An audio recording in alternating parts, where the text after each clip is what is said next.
E aí, meus queridos irmãos, tudo bem? Estamos aqui nessa tentativa de dar uma aula baseado nesse material que nós começamos a dar aula para vocês na semana passada, quando nós estávamos presencialmente ainda.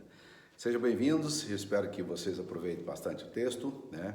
Nós vamos tentar fazer uma aula condensada, em torno de 20, 25 minutos, eu acho que não dá para aguentar mais do que isso, mas vamos lá. Nós estávamos falando sobre os dons e habilidades do plantador de igrejas, que esse é um ponto essencial quando a gente vai pensar em plantação de igreja. A gente costuma dizer que, na verdade, o segredo de plantação de igreja é o plantador de igreja. Nós não cremos que fórmula, metodologia, qualquer coisa seja mais eficiente do que o plantador de igreja. Por isso que no critério de seleção, de avaliação, de recrutamento, treinamento, é fundamental que o plantador de igreja esteja focado nisso aí, no que ele vai fazer. E nós, na aula passada, nós estivemos trabalhando com vocês e nós tivemos mostrando para vocês alguns aspectos dessa questão do que nós consideramos ser alguma coisa fundamental para o plantador de igreja. Se aplica ao pastor também. Uma das primeiras coisas que nós falamos foi espiritualidade sólida. Nós acreditamos que um plantador de igreja precisa ter esses três elementos aqui: amor à palavra, vida de oração e busca de santidade. Nós já desenvolvemos isso com vocês, bem como desenvolvemos o segundo tópico também, que é a questão da integridade. Falamos de finanças, sexualidade, linguagem e honestidade. E agora nós queremos entrar para um outro elemento que nós chamamos o chamado. Por menos chamado pastoral, chamado para a liderança, a questão da subjetividade versus objetividade. Quando você vai falar de plantador de igreja, às vezes você tem um problema muito sério, assim como pastorado, porque a gente tem que trabalhar com esses dois elementos. Eu tive uma experiência muito interessante de um rapaz, quem eu aprecio muito, mas que ele era membro da minha igreja, e ele disse: eu quero ir para o ministério. E eu disse para ele: rapaz, eu não vejo você nenhum perfil de pastor. Eu não vejo você engajado na vida da igreja, eu não vejo você exercendo liderança, não vejo sequer você de forma presente e assídua na igreja. Como é que você quer ser um pastor, né? Não, mas eu quero ser um pastor e eu quero ser um pastor. Ele era filho de um presbítero e eu disse para ele: eu não consigo ver em você dons pastorais. Para mim, um pastor, ele vai para o campo porque ele já evidenciou isso no seu dia a dia, né? E aí, mas falei para ele: eu não posso julgar a subjetividade do seu chamado, mas o que eu estou julgando é a objetividade do chamado, e na objetividade do chamado eu não consigo ver esses sinais aí. E ele então, ele veio para a reunião do conselho e eu fui exatamente aberto para o conselho e disse a mesma coisa. E disse para ele que essa era a minha situação, eu não me sentia inclinado a indicá-lo para o ministério, mas que o conselho da igreja tomasse uma posição e dissesse o que o conselho da igreja pensasse, porque talvez eu estivesse errado no meu julgamento. O conselho da igreja mandou, com uma relutância, mandou para o presbitério. E ele foi para o presbitério e o pai dele fez questão de participar da comissão de exame de candidatos no presbitério. Então foi um negócio muito constrangedor. E na reunião do presbitério me chamaram lá e eu disse da mesma forma. Falei: olha, eu disse para ele pessoalmente, disse para o conselho, e agora estou dizendo para vocês: eu não vejo nele chamado ministerial. Eu não vejo nele essa percepção, essa coisa do ministério. Então, por não ver, eu não estou indicando o nome dele e assim eu não me sinto muito seguro para indicar o nome dele. O presbitério aprovou. Esse rapaz passou por grandes lutas em toda a formação dele. Foram bem complexas. Algumas das atitudes que ele tomava e tal, e eu chamei uma vez para conversar com ele sobre isso, né? E não, na verdade nunca se identificou, né? Ele acabou se formando, indo para o seminário, mas hoje ele não exerce o ministério. E tem sido uma bênção na igreja onde ele está. Ele é um homem que tem determinados ministérios e ele trabalha nessa questão dos ministérios aí, e ele tem sido uma bênção nisso aí, né? Mas foi ordenado e tudo, mas na verdade eu não sentia nele o chamado. Então, quando a gente olha para o chamado, a gente tem três coisas: a subjetividade do chamado, o Deus que vocaciona, é o Deus que dá condições. Essa subjetividade, ele sente, ele percebe, é algo íntimo, é algo interior, mas existe um outro elemento que a gente chama de objetividade do chamado, que é o reconhecimento comunitário. Como é que a comunidade vê isso? Então, se a comunidade não vê o chamado, fica difícil você fazer uma avaliação subjetiva. E a avaliação que nós podemos fazer é uma avaliação, de fato, objetiva. É aquilo que a gente vê. Nós não podemos julgar aquilo que está no interior. Mas quando se pensa em plantador de igreja, esse é um dos aspectos que deve ser considerado, a questão do chamado. Existem homens que são chamados tem dons, tem talentos, tem vocação para determinadas funções na vida da igreja. Pode se tornar bons professores, bons administradores, bons gestores, mas o plantador de igreja tem que ter uma percepção diferente, ele tem que ter algumas características bem mais arrojadas, né? Quando a gente fala. Então, o que nós percebemos na questão do chamado é que a capacitação para o chamado é Deus que não escolhe os capacitados, mas capacita os escolhidos. Deus é quem faz. Quando Deus chama, quando Deus escolhe alguém, ele capacita essa pessoa para fazer. Mesmo aquelas que se julgam inferiores, incompetentes e tal. Nós vimos alguns exemplos desses, de Moisés, Gago, de Jeremias também, dizendo no passo de uma criança e assim por diante. Mas Deus capacita. Deus chamou o Gideão lá, trêmulo, tremendo, não dou conta, né? Mas Deus capacitou esse homem para fazer o ministério, era o chamado dele. A terceira coisa que nós queríamos entrar agora na questão das características do plantador de igreja, nós falaríamos que você tem algumas motivações para você ir plantar a igreja. Existem motivações negativas e motivações positivas. Vamos entrar primeiro nas motivações negativas. A primeira motivação negativa que você pode encontrar é essa aqui: eu não tenho outro chamado. Então eu percebo muito bem isso no presbitério. Pastores que não receberam nenhum convite de pastorado, o presbitério fica com a situação de que quer resolver o ambiente da pessoa, e ao invés do presbitério tratar a coisa de uma forma direta, e aqui no Brasil, antigamente os presbitérios tinham responsabilidade de arrumar campo. Lá nos Estados Unidos você não tem esse problema, porque a PCA, a Presbyterian Church in America, ela diz o seguinte: quando o pastor não tem um chamado, ele fica se torna um pastor without a call. Ele não tem um chamado, ele é um pastor, mas não tem um chamado. Mas no Brasil, durante muito tempo, o presbitério tinha que sustentar essa pessoa, né? E aí acontecia, para resolver o problema do presbitério que tinha que colocar dinheiro nisso e da pessoa que não tinha campo, eles então faziam o seguinte: designavam um campo para a pessoa. Isso trouxe algumas aberrações e muito sofrimento. Por quê? Porque a igreja gasta o dinheiro que ela não tem para plantar uma igreja, e o obreiro, ele não se sente chamado para aquilo ali, ele não se sente capacitado. Então a fórmula é bem conhecida. Você pega o pior obreiro, coloca no pior campo, dá o pior salário para ter os piores resultados, ter a pior igreja, né? Então, essa é a motivação negativa. Outra motivação que a gente chama é busca de glória pessoal. Já é o outro lado. Uma pessoa que é muito cheia de si mesma, confiante demais em si, na sua capacidade de comunicação. Então, essa pessoa diz: eu quero plantar uma igreja, eu tenho competência, eu sei como fazer isso, e eu vou, então, plantar essa igreja aí, né? Só que a motivação dele é a motivação da autopromoção. Ele tem todos os elementos carismáticos, ele é uma pessoa, um bom líder, né? Mas o que ele está buscando é a glória pessoal.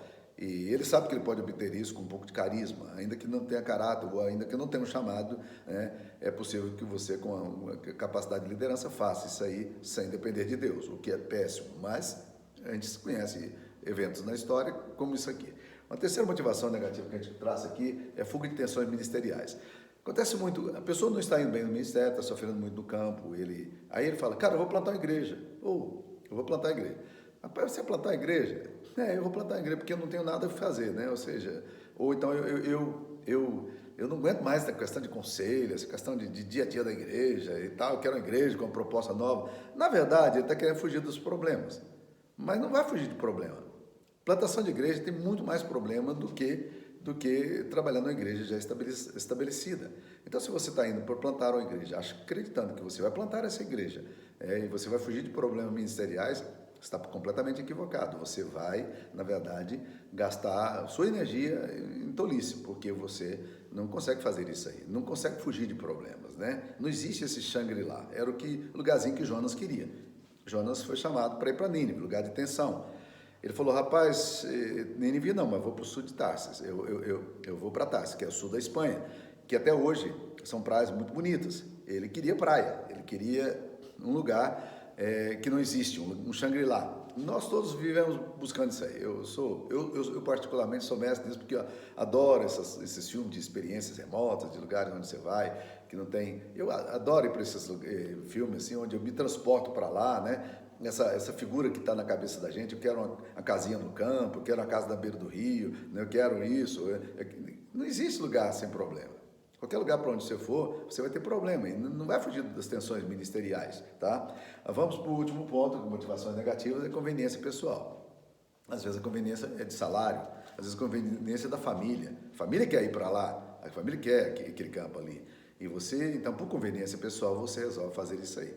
É um risco tremendo e perigoso. Você pode, de repente, nessa daí, fazer bobagem, né? Então, essas são motivações que a gente chama de motivações negativas. Vamos às motivações positivas aí, tá? Então, a primeira motivação positiva que eu diria é o seguinte: eu desejo promover a glória de Deus.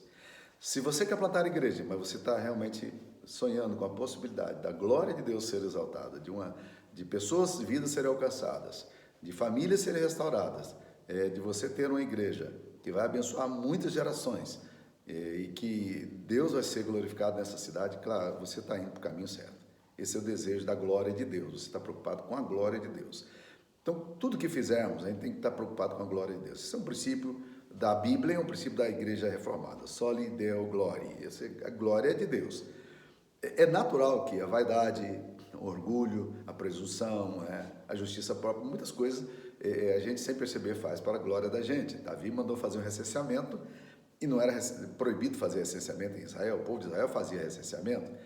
Ele fez recenseamento e deu no que deu, né? O juízo de Deus veio sobre ele. E aí você pergunta ali no texto, por que Deus realmente julgou com tanta severidade Davi nesse ponto aqui? A resposta é uma só: vaidade. O próprio Job diz: por que nós realmente precisamos fazer isso aí? Não vamos gastar nossa energia nisso, não. Vamos gastar nossa energia em outro lugar. Então vocês percebem como essa coisa é fundamental para nós, né? O desejo de promover a glória de Deus. Então, ore a Deus, dizendo: Deus, eu queria que o Senhor fosse glorificado nisso aqui, né? Quando eu estava vindo para Anápolis, um presbítero muito querido meu, que foi o cara que me alavancou para cá, né? Naquela época eu já tinha um relacionamento com ele. Ele virou para mim e disse: Samuel, vem para Anápolis, nós vamos arrebentar a boca do balão aqui em Anápolis. E ele estava empolgado com essa afirmação e eu me senti péssimo, cara, me senti ruim para aquele negócio. Sabe por quê?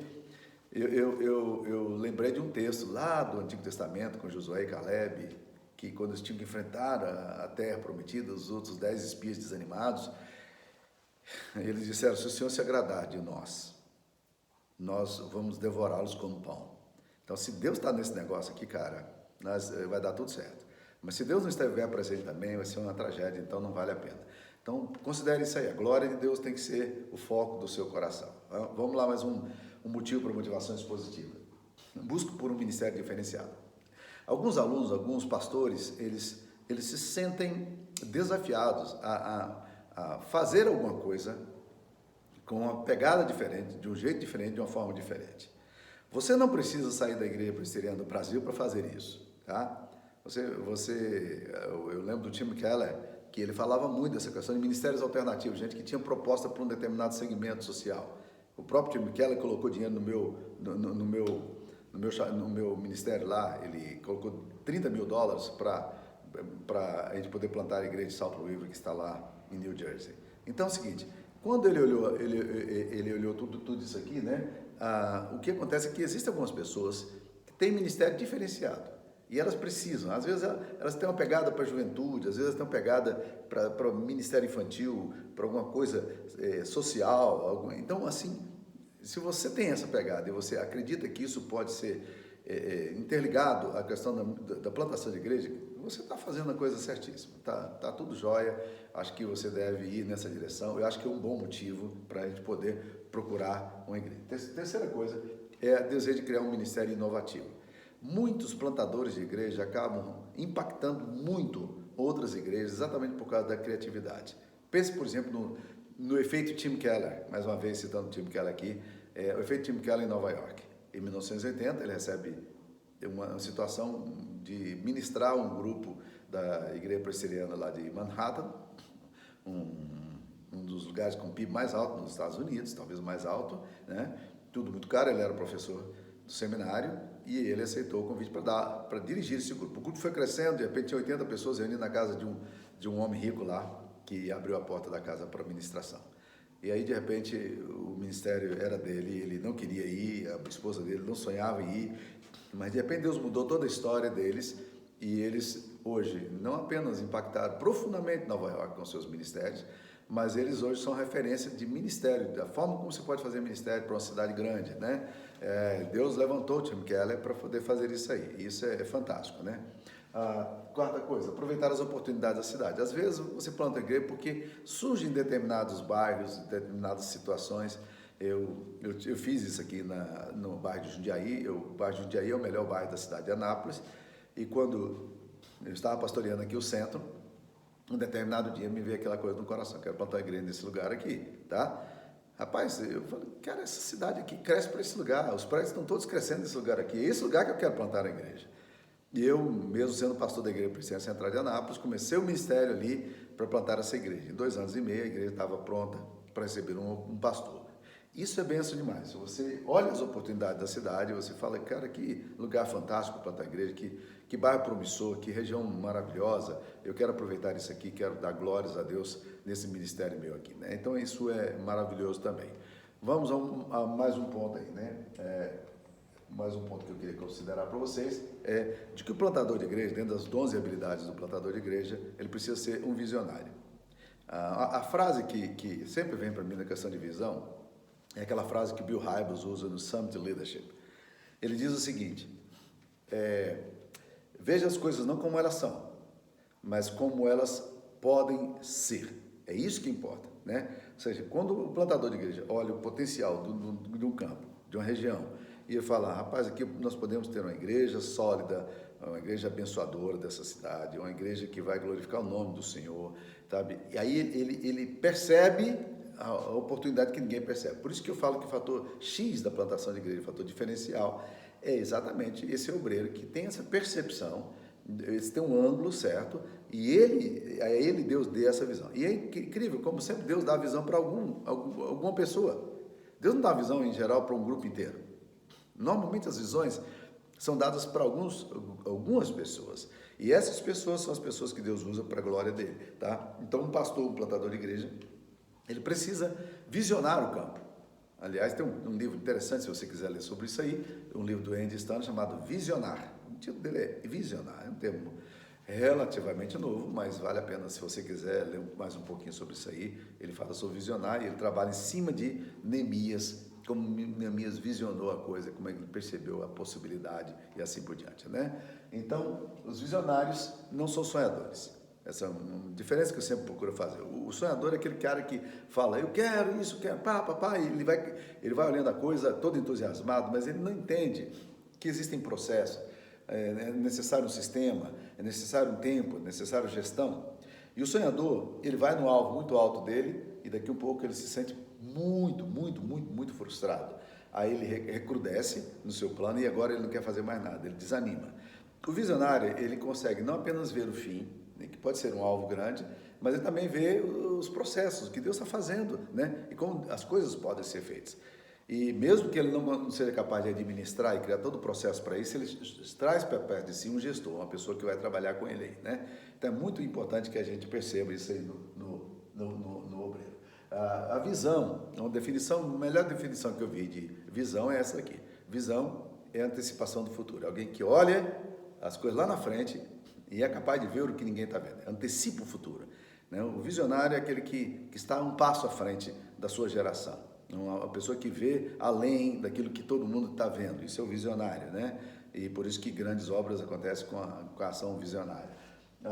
Outra coisa que é importante, se nós quisermos falar de 11 qualificações para a plantação de igreja, nós temos que pensar em pessoas interiormente motivadas. O fato da gente plantar a igreja via presbitério, como normalmente nós fazemos, é que o presbitério é o visionário do campo, não é o obreiro. E em boa parte das vezes, a pessoa vai para o campo, mas ela não está entusiasmada com o campo. Ela vai porque essa é a designação do presbitério e ela sabe que ela precisa se submeter à deliberação do presbitério. Submissão aqui é uma palavra-chave. Agora, o problema é que ele vai para o campo e ele está pensando numa única coisa. Qual é o pensamento dele? Na hora que eu conseguir um convite melhor, uma condição melhor, eu saio daqui e eu não volto mais para esse campo. O coração dele não está ali. Pelo fato do coração dele não estar ali naquele lugar, ele não tem, na verdade, uma motivação interior. Ele não vê aquele negócio, ele não é eu vou usar uma expressão aqui, né? Ele não tem sangue nos olhos, ele não vê aquilo como, ele não é dono daquilo ali. Aquilo ali é do presbitério. O presbitério é que quis fazer aquilo ali. E aí você percebe nitidamente o que acontece nos nossos presbitérios. Você tem um obreiro, né? Que ele fica 1 ano, aí você bota outro plantador de igreja, fica mais 2 anos, aí o cara vitorioso, aquele bonzão mesmo, motivado, fica 3 anos, mas ele sai, todos eles saem. E em 10 anos, 12 anos, você tem 5, 6 plantadores de igreja na sua cidade, você não criou nenhum lastro, a coisa não cresceu. Isso por quê? Porque eles não estão motivados. A primeira possibilidade que eles tiverem, o primeiro chamado que eles tiverem, ou para ganhar melhor, ou para uma cidade melhor, ou para uma ambientação melhor, eles vão sair fora e vão embora, né? Porque não tem uma motivação interior suficiente para prendê-los ali e dizer isso aqui, Deus realmente me colocou nesse lugar, né? Então, obreiros desmotivados, eles são derrotados por antecipação. Você já está derrotado. Você não tem o guts para a coisa, você não tem a garra para aquilo ali. Então, é natural que você já perca a sua motivação. Uma outra coisa que acontece com obreiros desmotivados é que ele não tem esperança. Eu conto uma história que eu fui plantar a igreja nos Estados Unidos e quando eu cheguei ali para plantar essa igreja, eu me deparei com um quadro de uma igreja, de um grupo muito tradicional, de um grupo muito ensimesmado e que não tinha os olhos para fora. E eu gostei muito daquele negócio, daquelas experiências iniciais, estava num país diferente, fazendo um ministério diferente, estava tudo bom, mas aos poucos essa coisa começou a inquietar meu coração, até que um dia eu provoquei o grupo e disse, gente, do jeito que nós estamos aqui, nós não vamos chegar a lugar nenhum. Eu sabia que aquele ministério ali seria para éramos 13 pessoas, e os filhos, e alguns que nos visitavam eventualmente, eu sabia que aquilo ali era um ministério para nós. E então eu desafiei essas pessoas a serem um pouquinho mais agressivas na evangelização e na proposta. Como eles vinham de igrejas muito tradicionais, isso não era exatamente alguma coisa que ocupava o coração deles. Eles eram prontos a contribuir financeiramente, o que era bom, mas eles não estavam com o coração nisso aí. O que eu fiz? Eu provoquei essas pessoas a tal ponto de que, de repente, eu perdi metade do grupo. A minha tenacidade, minha vontade de fazer as coisas, levou o grupo metade a sair. O que foi muito bom. Eu sofri muito com aquele negócio ali. E nesse processo, um dia eu voltei para minha casa, e o grupo dissolvido, né? E os 3 casais que ficaram, eu não sabia se iam ficar comigo, porque eles eram amigos dos outros também. Eu estava muito frustrado, cansado, desanimado, assim, questionando realmente os meus motivos para ter ido para os Estados Unidos. Poderiam ter sido motivos muito pecaminosos e a verdade, alguma coisa assim, né? E aí, cara, eu fui orar. Eu pedi para a Sara, falei, meu amor, eu quero sentar aqui no cantinho do meu quarto, eu quero ficar lendo a palavra de Deus aqui nesse negócio, mas eu não vou sair desse lugar aqui, eu quero orar. Pus a minha Bíblia no cantinho, caneta, um bloco de anotação, e eu comecei a ler a Bíblia e orar. Até que eu caí no texto de 1 Coríntios 9, 27. Paulo diz, falando sobre a questão do ministério, ele fala assim, ele fala dos bois, ele fala assim, será que Deus realmente estava preocupado com os bois? Por isso que a palavra de Deus diz, não amordace o boi que trabalha, né? Aí ele diz, é óbvio que Deus não está falando de bois, Deus está falando do chamado, de pessoas que estão no campo, né? Quem é que vai ao campo, a guerra às suas próprias custas? E aí ele usa uma expressão que me pegou, né? Se eu fosse pentecostal, eu diria que Deus me falou, mas como eu não sou pentecostal, eu vou dizer outra coisa. Deus me falou o seguinte, o que semeia, cumpre fazê-lo com esperança. E aquele negócio veio para o meu peito assim, de uma forma muito violenta. Samuel, você precisa ter esperança. Você precisa ter esperança no poder dessa palavra que você prega. Você precisa crer no poder do Evangelho, né? E esse negócio, cara, me pegou, né? Me pegou. Resumindo, que nós estamos tentando resumir as coisas, né? Essa é uma história para 10 minutos, mas que eu vou contar em 1 minuto e meio. Nós temos um campo muito jóia lá, uma igreja formada, organizada, e Deus nos mandou pessoas. Eu perdi aquele grupo, mas Deus nos deu a graça, recuperamos outras pessoas muito mais envolvidas e que vieram conosco. Então, está entendendo o ponto? Você tem esperança quando você semeia? O plantador de igreja precisa crer que o que ele vai fazer vai realmente ser uma bênção para a vida dele, para o reino dele, para o reino de Deus, e que ele tem que se fazer com esperança, não pode perder a esperança não, tá? Então você precisa fazer isso aí. 1 Coríntios, está aí o texto para nós. Agora, outra coisa, focado. Pastores em geral são muito pulverizados nas suas atenções, porque eles não têm horário para cumprir, e se eles não são muito organizados, a tendência deles é se perderem em exigências e atividades que não redunda em nada para o campo, tá? Eu brinco de que os pastores deveriam trabalhar apenas 44 horas por semana, só que esses 44 horas deveriam ser cadastrados. Ele deveria ser para visita, para leitura da palavra, para oração, para pregação, preparação de sermões, para aconselhamento e tudo. Não contaria o tempo que gasta na internet. Eu recentemente abri meu celular para ver quanto tempo eu gasto por dia no meu celular. Bem, hoje eu estou gastando um pouco mais, estou gravando aqui, né? Mas eu vi que eu estou gastando 3 horas e 17 minutos diariamente no celular. Óbvio que você vê notícias, você manda respostas, você grava mensagem, o celular hoje gira em tudo, mas é muito tempo. Então imagine, quanto tempo realmente dessas 3 horas e 17 eu gastei vendo vídeos aí que repetem, né? E que as pessoas mandam, né? Oi, amém. Então, você gasta muito tempo com esse tipo de coisa. Então, precisa ter foco. Qual é o meu foco? Meu foco é plantação de igreja. O pastor veio para trabalhar comigo, eu estava com um projeto de plantação de igreja, e ele falou, pastor Samuel, eu queria muito ir para Nápoles, porque eu quero estudar, e eu queria saber se tem um campo. Eu falei, olha, querido, me desculpe. Se você veio para plantar igreja comigo, enquanto você estiver plantando igreja, eu não libero você para estudar. Na hora que a igreja estiver organizada, o pastoreio seu, né? Você pode estudar, não tem problema nenhum, né? Então assim, porque eu sei a distração que pode ser. Você gasta um tempo tremendo e pastorado efetivo de igreja consome menos tempo do que plantação de igreja. O plantador de igreja tem que estar pensando, criando, olhando as oportunidades assim por diante. Então ele precisa ser focado, tá? Ele está no ministério por inteiro ou o seu coração está dividido? É uma pergunta que nós precisamos fazer. Eu estou por aqui por inteiro, pode contar comigo, essa cidade aqui, o meu coração está aqui, né? Existem outras ambições presentes em meu coração? Pergunta que você tem que fazer também, se você está pensando em plantação de igreja. Vamos mais um ponto que nosso tempo está indo, né? Possui fácil penetração entre os não cristãos? Às vezes a pessoa quer plantar igreja, mas ele é uma pessoa extremamente tímida. Ele não consegue iniciar uma conversa. Ele não sabe dialogar com gente descrente. A primeira oportunidade que as pessoas falarem alguma coisa fora do comum, ele vai se desestabilizar por completo e ele não consegue dialogar com os divergentes, com as divergências que possuem, com as opiniões diferentes. Ele é muito autoritário, ele é muito encolhido, ele é muito institucional, muito eclesial, né? Então ele tem dificuldade aí.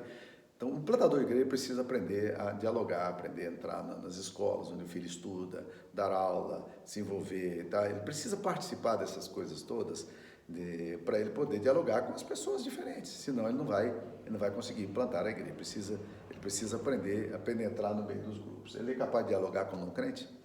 Ele é capaz de ir para um lugar ali onde as pessoas estão sentadas, na praça, e ali ele começar a conversar com as pessoas, né? Ele é capaz de ir para o jogo de futebol e ficar ali com as pessoas criando relacionamentos. Ele é capaz de se juntar com um grupo que anda de bicicleta na cidade e sair com esse grupo, dialogar com esse grupo na tentativa de pregar o evangelho para eles. Essa é uma questão importante, tá? Vamos ao 8º ponto. Ele tem um coração pastoral?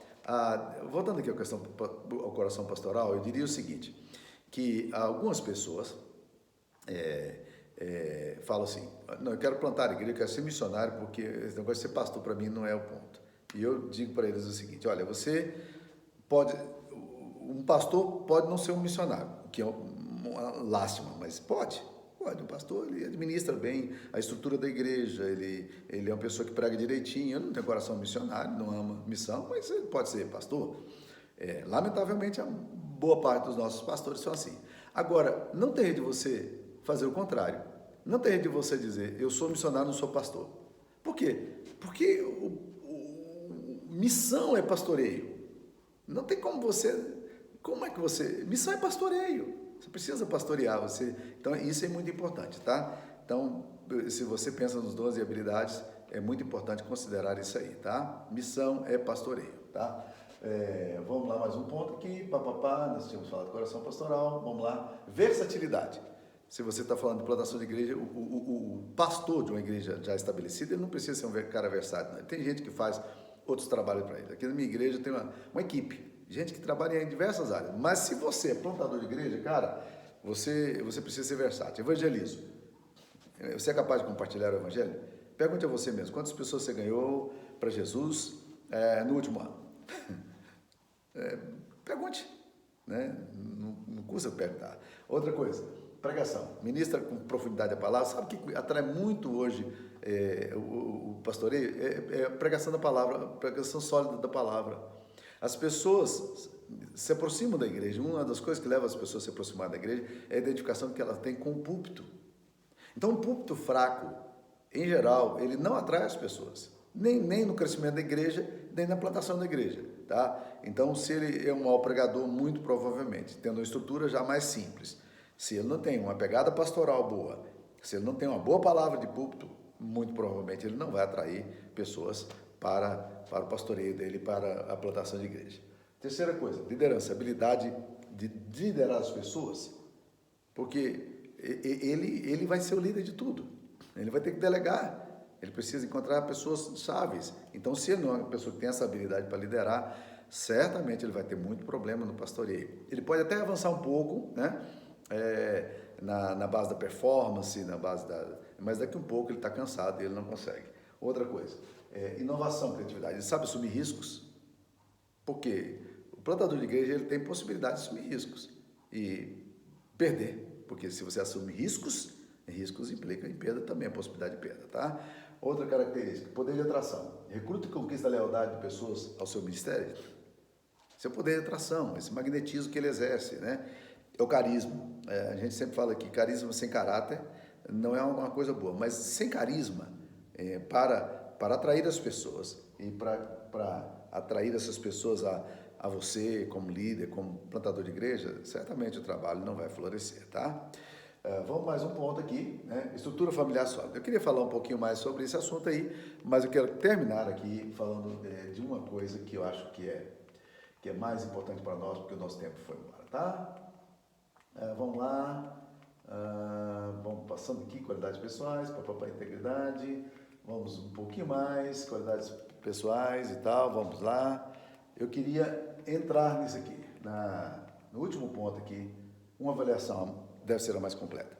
Quando a gente pensa em implantação de igreja, o Assessment Center dos Estados Unidos, criado pelo Alan Thompson, que é o modelo que o Ricardo Agreste adotou aqui no CTPI, ele trabalha muito na questão do seleção, recrutamento, treinamento, tá? Então, seleção, avaliação, recrutamento e treinamento. Na avaliação que eles fazem do plantador de igreja, eles dão cinco notas, tá? Vamos começar aqui, né, fazendo o raio-x do candidato. Quando eles vão avaliar, eles usam uma equipe de pessoas, psicólogos, relacionamento, diálogo com a mulher, com a esposa e tal, né?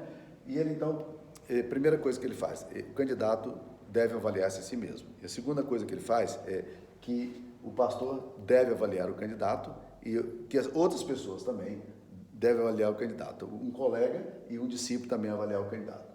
E quando você chega na avaliação, eles vão em 5 áreas aqui. Primeiro, possui dons e está preparado para o chamado?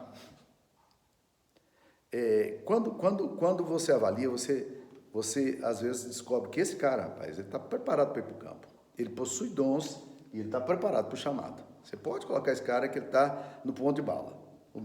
A bagagem que ele tem, os relacionamentos que ele tem, a capacidade de pregar, a capacidade de liderar, essa questão de atração, essa questão de versatilidade, ele tem um coração na obra, ele ama o Senhor, ele é a glória de Deus. Então a gente diz, esse cara pode ir para o campo.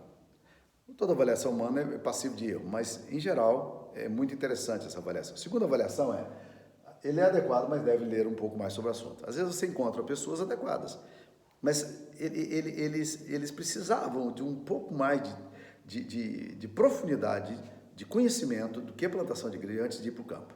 Então a gente orienta, espere mais um pouco, lê mais um pouco e tudo, né? O terceiro ponto é o seguinte, nós dissemos que ele é adequado, mas ele precisa de mentoria. Olha, está tudo jóia, você é uma pessoa adequada, mas se você não tiver um mentor do seu lado, você não vai conseguir desenvolver o campo. Então, colhe alguém, aprenda tudo que for possível, colhe alguém para você ver se você consegue sair. Então, é adequado, mas precisa de mentoria. Quarto, né? Demonstra os dons, mas talvez no tempo, as motivações, ou ele não revela maturidade no processo. Às vezes você olha a pessoa e diz, ele demonstra dons, mas as motivações dele, o que ele está fazendo, o momento dele da história, às vezes até família, não é suficiente. E por último, a gente, na avaliação final, a gente fala que o candidato precisa avaliar melhor seu chamado. Olha, pense melhor se você realmente quer ir para o ministério ou não e avalie. Essas são as respostas que a gente dá. Todas essas respostas aqui, elas têm critério de objetividade, todas essas respostas podem ser equivocadas, mas são ferramentas que a gente usa. O que eu queria dizer para vocês com isso é o seguinte, é que Deus pode fazer infinitamente mais do que tudo quanto pedimos ou pensamos conforme o seu poder que opera em nós. Deus pode fazer por nós muito mais do que a gente imagina, mas é muito interessante considerar isso que eu acabei de falar. Deus abençoe vocês.